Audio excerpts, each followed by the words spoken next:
Donc, c'est la fin de semaine de Pâques, c'est dans ce temps-ci, et on est en train de célébrer l'événement de gloire, l'événement qui nous a sauvés, l'événement que Jésus s'est manifesté qui il était pour montrer et qui est rentré dans cette bataille pour nous, qui a gagné pour toute la race humaine, que nous étions en Christ et quand Christ a pris, qui a été contre tout ce que l'ennemi de nous les hommes, celui qui nous haït, il était contre lui avec toute sa puissance en se donnant à la mort. Le salaire du péché, c'est la mort. On a tous péché. Donc, il fallait que quelqu'un paie ce salaire-là. Et Jésus, c'est ça qu'il a fait. C'est comme ça qu'il a combattu, en se laissant faire. La soirée qui était prise, le jeudi soir, pendant que les soldats étaient tout autour de lui, les apôtres étaient agités, puis ils voulaient se battre, puis il dit, non, si je voulais, j'aurais pu avoir 12 légions d'anges.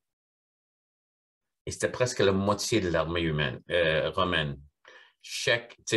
Un ange est bien plus qu'un homme, puis là, il dit, je peux avoir 12 légions. Si je voulais me battre comme ça. Mais c'est pas comme ça qu'il faut combattre.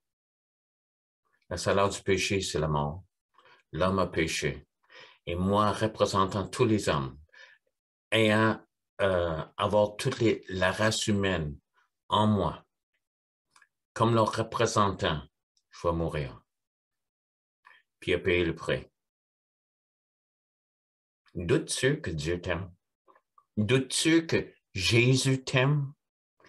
Le verset le plus connu dans le monde, je crois, c'est Jean 3,16, car Dieu a tant aimé le monde. Et le monde, c'est toi, c'est moi. C'est un paquet d'individus. Il les connaissait, les aimait, qu'il a donné son Fils unique, afin que quiconque croit en lui ne périsse point, mais qu'il ait la vie éternelle, qu'il a la vie éternelle.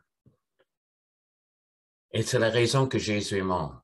C'est la raison sur la croix, à ce moment terrible dans sa vie, parce qu'il y a toujours cette intimité avec Dieu, où même dans tout ce qu'il faisait, il dit, je fais seulement ce que je vois mon Père faire. Il y avait tellement cette idée claire de qui était Dieu, qu'il faisait seulement la volonté de Dieu, et dans la volonté de Dieu, dans qu'est-ce que Dieu voulait faire, il guérissait les malades, puis chassait les démons, puis il libérait le monde, puis il nourrissait le monde. Puis ça, c'était Dieu manifesté. Je vois mon Père, et ça, c'est qu'est-ce que mon Père veut.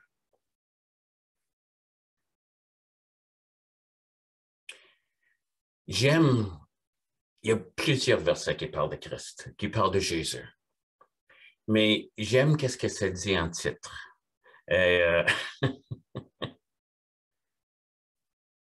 C'est comme, wow! Je relis ce verset-là et je l'ai lu dernièrement dans mes lectures et encore, ça me saute aux yeux. C'est juste, qu'est-ce qu'il est en train de dire? Mais lorsque la bonté de Dieu, notre Sauveur, et son amour pour les hommes ont été manifestés, devine en qui? Qui était la manifestation de la bonté de Dieu et l'amour de Dieu pour les hommes? Tada! Jésus. Jésus, né d'une femme, grandi, travaillé, charpentier, marché avec les apôtres, en train de se promener partout, en train de guérir, la manifestation de la bonté de Dieu. Hallelujah. De qui il était, sa bonté et l'amour qu'il avait pour les hommes, même quand il a lavé le pied de ses apôtres. Mais le plus grand acte d'amour, je ne sais pas si tu as déjà vu le film La Passion. On a une image de l'acteur qui joue Jésus, juste complètement couvert de sang, des coupures et toutes sortes. Et ça, c'est la manifestation, la plus grande manifestation de l'amour de Dieu pour les hommes. Il nous a sauvés, le verset console. Ici, c'est Tite, chapitre 3, versets 4 et 5. Donc, je vais retourner jusqu'à, il y a une suite à mes idées. Car la bonté de Dieu, notre Sauveur, et son amour pour les hommes ont été manifestés, comme j'ai dit en Jésus. Il nous a sauvés non à cause des œuvres de la justice que nous aurions faites, mais selon sa miséricorde. J'aime l'idée qu'on a, même on regarde souvent le Dieu du Nouveau Testament, puis on dit, lui, merci Seigneur pour Jésus, parce qu'il était comme un bon gars, il était rempli de miséricorde. Mais dans l'Ancien Testament, il y a surtout une histoire, mais il y a plusieurs histoires. Mais une histoire, c'est Jonas. Dieu a dit à Jonas, va à Ninive et va annoncer qu'ils vont être détruits. C'était, vas-y, puis en 3 jours, destruction. Jonas s'en va exactement dans la direction opposée. Pourquoi? Parce qu'il ne voulait pas que ça arrive à Ninive. Là, on découvre l'histoire. De plus en plus, il y a une poisson qui l'envale, puis il retourne à Ninive, puis il dépose comme ça dit qu'il a vomi, puis il arrive.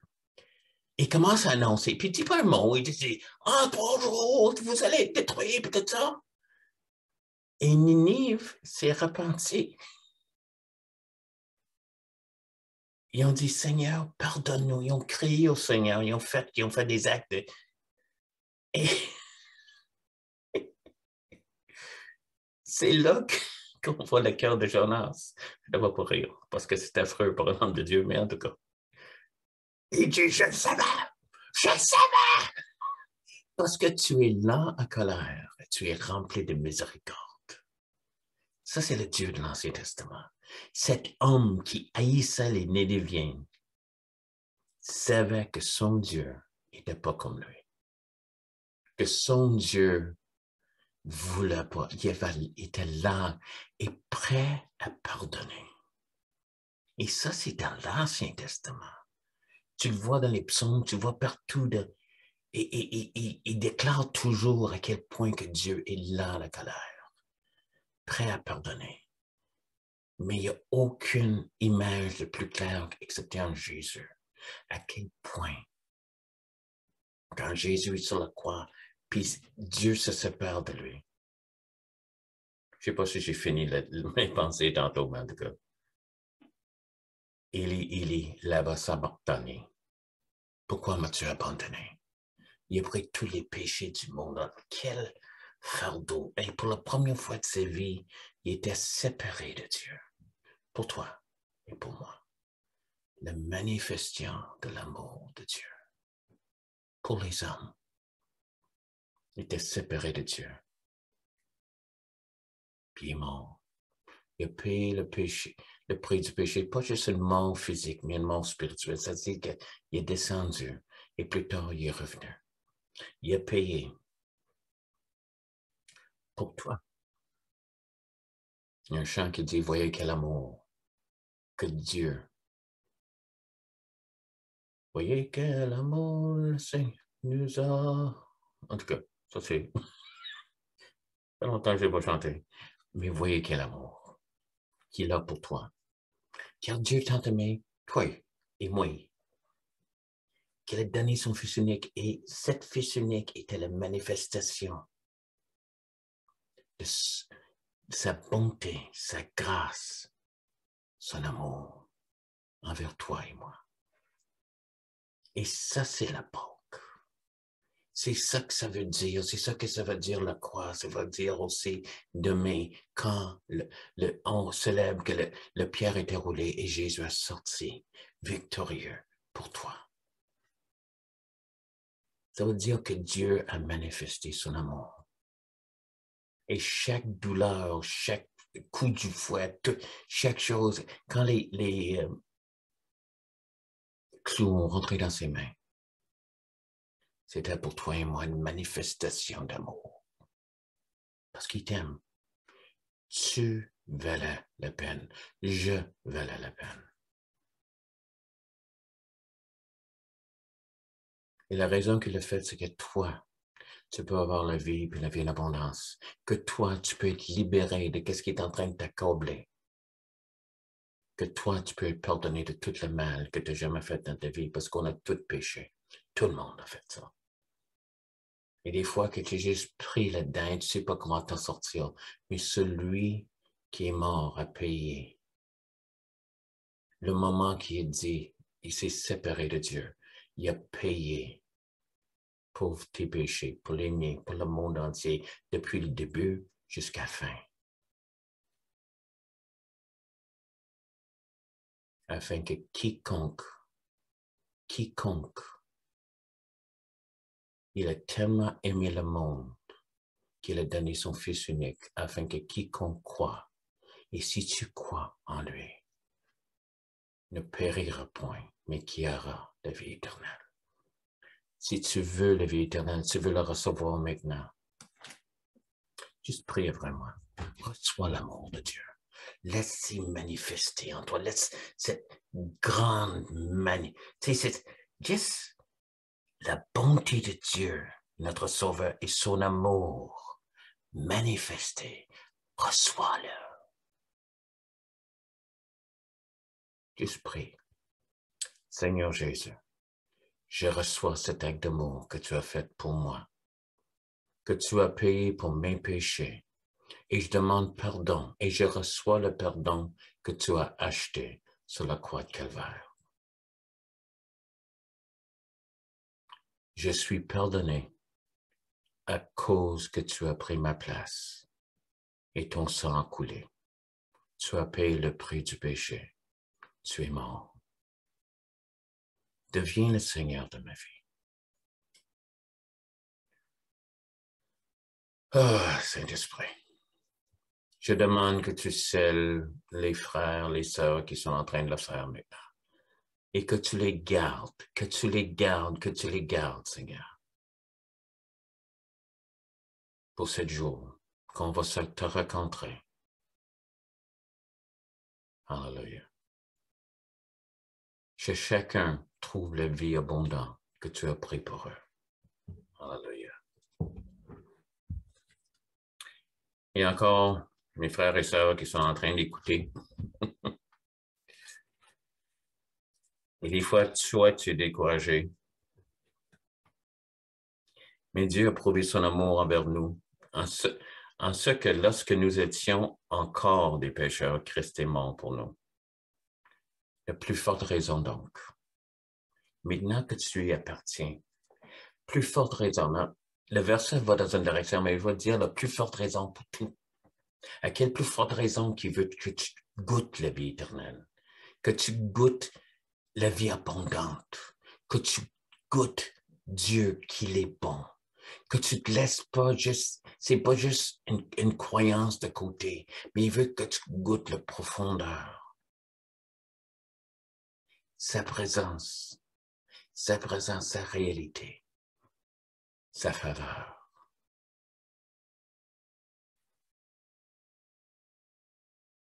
Si tu n'es pas en train de le goûter, demande au Seigneur.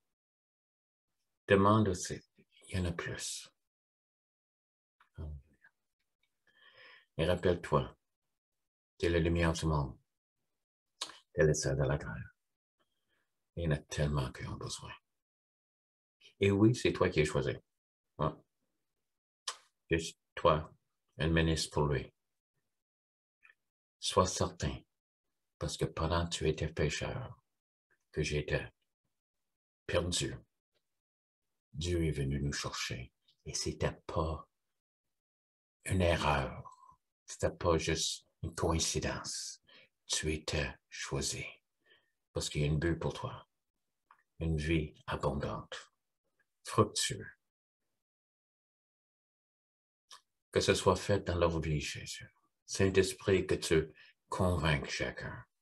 Ceux qui sont découragés, ceux qui veulent lâcher, ceux qui ont déjà lâché. Rallume le feu qui est en d'eux. Dans le nom de Jésus. Merci, Seigneur, pour l'esprit de résurrection en chacun de nous. J'ai besoin aussi. Amen. Joyeux Pâques. Et J'espère que même si on ne croit pas là-dedans, quelques lapins de chocolat.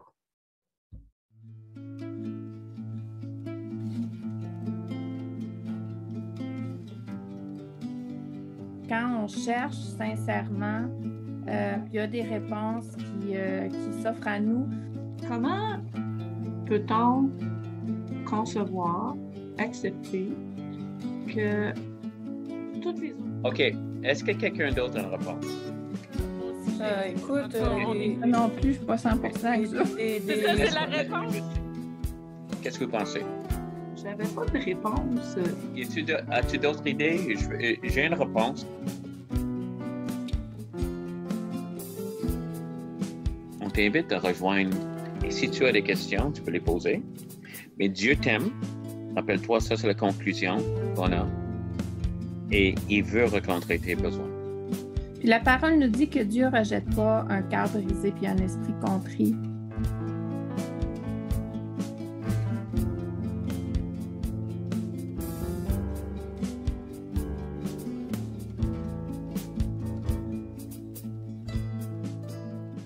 Sois le bienvenu.